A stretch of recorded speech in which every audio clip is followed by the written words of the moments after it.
Here's what happened. In America.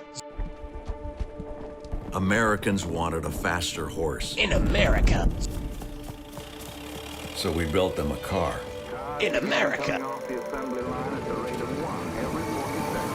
Then they needed a car that worked harder than a car. This can't be happening. In America. So we built something else. You can't beat me because I'm an A American. truck.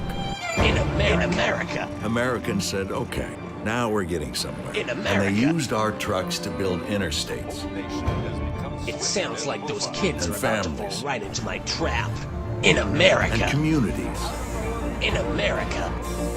And industries. In America. Americans used these trucks to build livelihoods. In And America. neighborhoods. And in their spare time, tow really heavy things. In America.